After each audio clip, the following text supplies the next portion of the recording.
আসসালামু আলাইকুম। সংবাদে আপনাদের সবাইকে স্বাগত জানাচ্ছি। আমি ফিরোজ তোহা। শুরুতেই সংবাদ শিরোনাম। বাংলাদেশের সর্বশেষ গুরুত্বপূর্ণ আপডেট সংবাদে আপনাকে স্বাগত। শুরুতেই সংবাদ শিরোনাম, পরে বিস্তারিত। শুরুতেই জানিয়ে দিব গণতন্ত্র মঞ্চের নতুন কর্মসূচি ঘোষণা। কোটা আন্দোলন দমনে হত্যাকাণ্ড সহ সরকার পদত্যাগের দাবিতে আগামী বুধবার ৩১ জুলাই প্রতিবাদ সমাবেশের ডাক দিয়েছে গণতন্ত্র মঞ্চ। এরপর জানিয়ে দিব মঙ্গলবার দেশব্যাপী শোক ঘোষণা। কোটা সংস্কার আন্দোলনকে ঘিরে দেশজুড়ে সহিংসতার ঘটনায় আইনশৃঙ্খলা বাহিনীর সদস্যসহ অন্যান্য নিহতদের স্মরণে আগামীকাল মঙ্গলবার ৩০ জুলাই সারা দেশে একদিনের শোক ঘোষণা করা হয়েছে। এদিকে রংপুরে কঠোর অবস্থানে রয়েছে আইনশৃঙ্খলা রক্ষাকারী বাহিনী। নতুন করে আন্দোলন ঘোষণার পর রংপুরে কঠোর অবস্থানে রয়েছেন আইনশৃঙ্খলা রক্ষাকারী বাহিনীর সদস্যরা। সম্ভাব্য যেসব এলাকা থেকে আন্দোলনকারী মাঠে নামতে পারে সেসব এলাকায় অবস্থান নিয়েছেন তারা। জানিয়ে দিব জাতিসংঘের অধীনে তদন্ত চেয়ে ৭৪ নাগরিকের বিবৃতি। দেশে সাম্প্রতিক সময়ে সহিংসতার ঘটনায় শত শত নিরীহ শিক্ষার্থী এবং সাধারণ নাগরিক নিহতের বিচার দাবি করেছে দেশের ৭৪ জন বিশিষ্ট নাগরিক। জাতিসংঘের অধীনে এই হত্যাকাণ্ডের তদন্ত চেয়ে বিবৃতি দিয়েছেন তারা। এদিকে বিএনপি শিক্ষার্থীদের কাঁধে বন্দুক রেখে সরকারকে নিশানা করেছে বলে অভিযোগ করেছেন আওয়ামী লীগের সাধারণ সম্পাদক এবং সড়ক পরিবহন ও সেতুমন্ত্রী ওবায়দুল কাদের। এবং সর্বশেষ জানিয়ে দিব ৬ সমন্বয়ককে পরিবারের কাছে কখন পাঠানো হবে জানালেন ডিবি প্রধান হারুনুর রশিদ। ঢাকা মহানগর পুলিশ ডিএমপির অতিরিক্ত কমিশনার এবং গোয়েন্দা শাখার প্রধান মোহাম্মদ হারুনুর রশিদ বলেছেন, বৈষম্য বিরোধী ছাত্র আন্দোলনের ৬ সমন্বয়ক শীঘ্রই পরিবারের কাছে পাঠিয়ে দেওয়া হবে। আর সোমবার রাজধানীর মিন্টু রোডে ডিবি কার্যালয়ে এক সংবাদ সম্মেলনে সব কথা বলেন হারুন। প্রিয় দর্শক, এতক্ষণ শুনছিলেন সংবাদ শিরোনাম, এবারে বিস্তারিত। তবে তার আগে বন্ধুরা অনুরোধ থাকবে সংবাদটিতে একটি লাইক দিন আর এই সংবাদ সম্পর্কে আপনার মূল্যবান মতামত কমেন্ট করে জানিয়ে দিন। আর বন্ধুরা, কমেন্ট করে জানিয়ে দিন এই সংবাদটি আপনি কোন স্থান থেকে বা কোন জেলা থেকে বা কোন দেশ থেকে দেখছেন এবং শুনছেন। আর বন্ধুরা, আপনি যদি আমাদের চ্যানেলে নতুন হয়ে থাকেন, সংবাদটি দেখতে দেখতে চ্যানেলটি সাবস্ক্রাইব করে রাখুন, যাতে করে আমাদের লেটেস্ট আপডেট সংবাদগুলো সবার আগে আপনার কাছে পৌঁছে যায়। এবারে বিস্তারিত। গণতন্ত্র মঞ্চের নতুন কর্মসূচি ঘোষণা।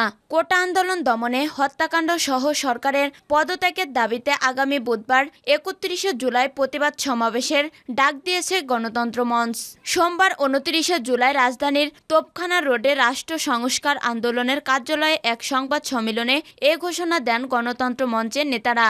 সংবাদ সম্মেলনে জানানো হয়, যুগপৎ আন্দোলনে থাকা সব দল ও জোটসহ গণতন্ত্র মঞ্চ সারা দেশে ধারাবাহিক কর্মসূচি করবে। কোটা আন্দোলন দমনে হত্যাকাণ্ড সহ সরকারের পদত্যাগের দাবিতে গণতন্ত্র মঞ্চ আগামী ৩১ জুলাই বেলা ১১টায় রাজধানীর পুরানা পল্টন মোড়ে প্রতিবাদ সমাবেশ করবে।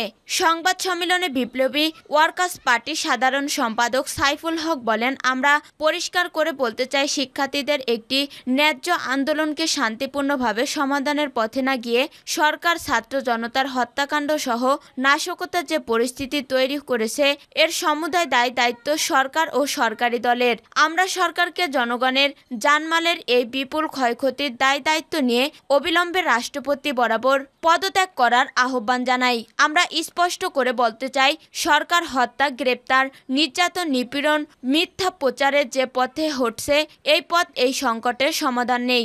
সংকট উত্তরণে সরকারকে রাজনৈতিক সমাধানের পথ বেছে নিতে হবে। তা না হলে দেশ ও দেশের মানুষকে রক্ষায় সরকারকে বিদায় দেওয়া ছাড়া দেশের মানুষের নিজেদের রক্ষার আর কোনো উপায় থাকবে না। তিনি বলেন, সরকার ও সরকারি দলের যাবতীয় উস্কানি এবং নাশকতা সৃষ্টির পায়তারা এগিয়ে গণতন্ত্র মঞ্চ ৬ দফার জনদাবি আদায়ে শান্তিপূর্ণভাবে গণ আন্দোলনে এগিয়ে নিবে। আমরা দেশের সব গণতন্ত্রকামী ও দেশপ্রেমিক রাজনৈতিক দল, সামাজিক ও শ্রেণী পেশার সংগঠন এবং মুক্তিকামী দেশবাসীকে ঐক্যবদ্ধ এই আন্দোলনে এগিয়ে নিতে উদাত্ত আহ্বান জানাই। মঙ্গলবার দেশব্যাপী শোক ঘোষণা। কোটা সংস্কার আন্দোলনকে ঘিরে দেশজুড়ে সহিংসতায় ঘটনায় আইনশৃঙ্খলা বাহিনীর সদস্য সহ অন্যান্য নিহতদের স্মরণে আগামীকাল মঙ্গলবার 30শে জুলাই সারা দেশে একদিনের শোক ঘোষণা করা হয়েছে। সোমবার 29শে জুলাই প্রধানমন্ত্রীর কার্যালয়ে অনুষ্ঠিত মন্ত্রিসভার বৈঠকে এই সিদ্ধান্ত নেওয়া হয়েছে। সভায় সভাপতিত্ব করেন প্রধানমন্ত্রী শেখ হাসিনা।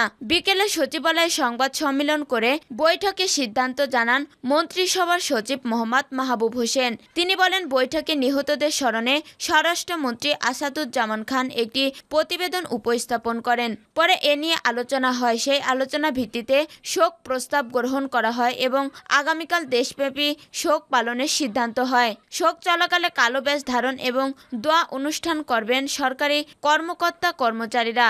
উল্লেখ্য, সরকারি চাকরিতে কোটা সংস্কারের দাবিতে 5 জুলাইয়ের পর থেকেই আন্দোলনে নামেন সাধারণ শিক্ষার্থীরা। এই আন্দোলনকে কেন্দ্র করে ভাঙচুর সহ দেশের বিভিন্ন জায়গায় সহিংসতার ঘটনা ঘটে। এইসব ঘটনায় 147 জন নিহত হয়েছেন বলে নিশ্চিত করেছেন স্বরাষ্ট্রমন্ত্রী আসাদুজ্জামান খান। রোববার 28 জুলাই সচিবালয়ের নিজ দপ্তরে সাংবাদিকদের ব্রিফকালে তিনি এমন তথ্য দিয়েছেন। স্বরাষ্ট্রমন্ত্রী বলেন, সাম্প্রতিক সহিংসতায় এখন পর্যন্ত 147 জনের মৃত্যুর সংবাদ তাদের হিসেবে রয়েছে। এর মধ্যে ছাত্র যারা নিহত হয়েছেন তাদের মধ্যে ছাত্রলীগের ছেলেরাও রয়েছেন। এখানে বিভিন্ন শ্রেণীর পেশার বিভিন্ন বয়সের মানুষ রয়েছেন। রংপুরে কঠোর অবস্থানে রয়েছেন আইন শৃঙ্খলা বাহিনী। নতুন করে আন্দোলন ঘোষণার পর রংপুরে কঠোর অবস্থানে রয়েছেন আইন শৃঙ্খলা বাহিনী। সম্ভাব্য যেসব এলাকা থেকে আন্দোলনকারীরা মাঠে নামতে পারেন এসব এলাকায় অবস্থান নিয়েছেন তারা। তবে সোমবার 29শে জুলাই বিকেল 4টা পর্যন্ত আন্দোলনকারীরা মাঠে নামেননি। সরেজমিনে দেখা গেছে আন্দোলনকারীরা মাঠে নামবেন এই খবরে নগরীর জেলা স্কুল মোড়, মেডিকেল মোড়, শাপলা চত্বর, পার্ক মোড়ে অবস্থান নিয়েছে পুলিশ। নগরীর সরকারি বালিকা উচ্চ বিদ্যালয় এলাকা থেকে চেকপোস্ট ও মেডিকেল মোড় পর্যন্ত সড়ক প্রায় ফাঁকা, কাউকে যেতে দেয়া হচ্ছে না। পুরো নিয়ন্ত্রণ আইন শৃঙ্খলা বাহিনীর হাতে। রংপুর মেট্রোপলিটন পুলিশের উপপুলিশ কমিশনার আবু মারিফ হোসেন বলেন, শঙ্কার কোনো কারণ নেই। নগরীর বিভিন্ন এলাকায় পর্যাপ্ত নিরাপত্তা রয়েছে। রংপুর জেলা প্রশাসক মোহাম্মদ মোবাশ্বের হাসান বলেন, এখন পর্যন্ত পরিস্থিতি ভালো রয়েছে। বিশৃঙ্খলা সহ যে কোনো পরিস্থিতি মোকাবেলায় পর্যাপ্ত নিরাপত্তা ব্যবস্থা গ্রহণ করা হয়েছে। মানুষের জানামালের নিরাপত্তার আইন শৃঙ্খলা বাহিনী রয়েছে। জাতিসংঘের অধীনে তদন্ত চেয়ে 74 নাগরিকের বিবৃতি। দেশে সাম্প্রতিক সহিংসতার ঘটনায় শত শত শিক্ষার্থী ও সাধারণ নাগরিক নিহতের বিচার দাবি করেছেন দেশের 74 জন বিশিষ্ট নাগরিক। জাতিসংঘের অধীনে এই হত্যাকাণ্ডের তদন্ত চেয়ে বিবৃতি দিয়েছেন তারা। সোমবার 29শে জুলাই গণমাধ্যমে পাঠানো এক বিবৃতিতে এমন দাবি জানান বিশিষ্ট নাগরিকরা। বিশিষ্ট নাগরিকরা বলেছেন, আন্দোলনের সময় হতাহতের প্রতিটি ঘটনায় তদন্ত হবে। স্বচ্ছ, সুষ্ঠু, নিরপেক্ষ ও স্বাধীনভাবে তদন্তের স্বার্থে তা জাতিসংঘের উচ্চ পর্যায়ের বিশেষজ্ঞ দলের তত্ত্বাবধানে হওয়া জরুরি। তাই জাতিসংঘকে এই লক্ষ্যে প্রয়োজনীয় উদ্যোগ গ্রহণ করার আহ্বান জানিয়েছেন তারা। বিবৃতিতে বিশিষ্ট নাগরিকদের বলেন, গভীরতম বেদনা ও ক্ষোভের সঙ্গে আমরা লক্ষ্য করছি যে কোটা সংস্কারের দাবিতে শান্তিপূর্ণ আন্দোলনরত শিক্ষার্থীদের উপর 16 জুলাই থেকে পুলিশসহ রাষ্ট্রের বিভিন্ন বাহিনীর পাশাপাশি সরকারের একাধিক দায়িত্বশীল মন্ত্রীর প্রচারণায় তাদের আশীর্বাদ পুষ্ট ছাত্র সংগঠনের সহিংস কর্মীরা নজিরবিহীন দমন পীড়নের তাণ্ডব চালিয়েছে। শুরু থেকেই সম্পূর্ণ শান্তিপূর্ণ ও অরাজনৈতিক ছাত্র আন্দোলনকে সরকারি দল রাজনৈতিক প্রতিপক্ষের ষড়যন্ত্র হিসেবে আখ্যায়িত করতে চেয়েছে। অন্যদিকে বিরোধী পক্ষ ছাত্র আন্দোলনের প্রতি সংহতির নামে একে নিজেদের রাজনৈতিক সুবিধা অর্জনের জন্য ব্যবহার করতে চেয়েছেন। তারা বলেন, আমরা ছাত্র জনতা হত্যা ও জনগণের সম্পত্তি বিনষ্টের নাশকতার পিছনে যে কোনো ধরনের অপরাজয় নীতির নিন্দা করছি। সরকারের বল প্রয়োগে কমপক্ষে 2 শতাধিক মানুষ প্রাণ হারিয়েছে, হাজার হাজার মানুষ গুরুতরভাবে আহত হয়েছেন। তাদের সংখ্যাগরিষ্ঠ অংশ সরকারি বেসরকারি বিশ্ববিদ্যালয়, বিভিন্ন স্কুল ও কলেজ পড়ুয়া ছাত্রছাত্রী এবং খেটে খাওয়া সাধারণ মানুষ। এছাড়া বিভিন্ন সহিংস ঘটনায় হতাহতের মধ্যে আইনশৃঙ্খলা রক্ষাকারী বাহিনীর কয়েকজন সদস্যরাও রয়েছেন। হতাহতের তালিকায় সংবাদকর্মীরাও আছেন।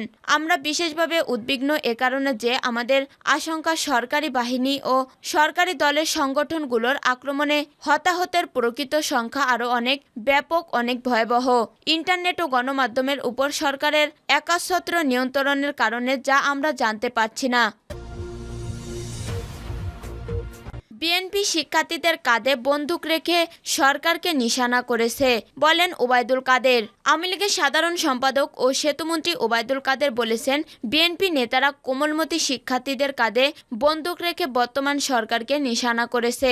মির্জা ফখরুল ইসলাম আলমগীর ও বিএনপি জামাত যে কোনো প্রকারের ক্ষমতা দখলে মরিয়া হয়ে উঠেছে। সোমবার আওয়ামী লীগের দপ্তর সম্পাদক বিপ্লব বড়ুয়ার সই করা এক বিবৃতিতে এসব কথা বলেন ওবায়দুল কাদের। এতে বিএনপি মহাসচিব মির্জা ফখরুল ইসলাম আলমগীরের রাজনৈতিক উদ্দেশ্য প্রণোদিত বিভ্রান্তিকর ও উস্কানিমূলক বিবৃতির নিন্দা ও প্রতিবাদ জানান তিনি।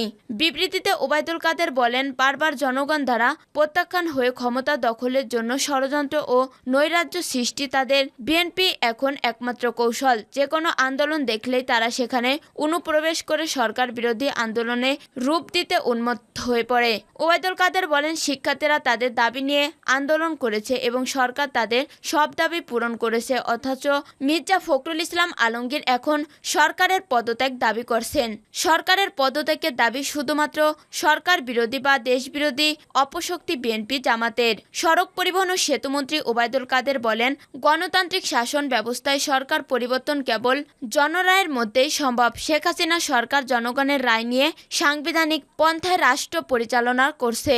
সব উস্কানি ও নৈরাজ্যের মুখেও সরকার সর্বোচ্চ ধৈর্য ও সংযম ধারণ করেছে এবং জনগণকে বিএনপি জামাতের সন্ত্রাস সহিংসতা থেকে সুরক্ষা দেওয়ার নিরন্তর চেষ্টা চালিয়ে যাচ্ছে। গুজব ছড়িয়ে শিক্ষার্থীদের উস্কানি দেওয়া হচ্ছে জানিয়ে তিনি বলেন, আইন শৃঙ্খলা রক্ষাকারী বাহিনী কোনো সাধারণ শিক্ষার্থীকে গ্রেপ্তার বা নির্যাতন করেনি। যারা সন্ত্রাস ও সহিংসতায় সরাসরি জড়িত ছিল শুধু তাদের সুনির্দিষ্ট তথ্যের ভিত্তিতে গ্রেপ্তার করা হচ্ছে।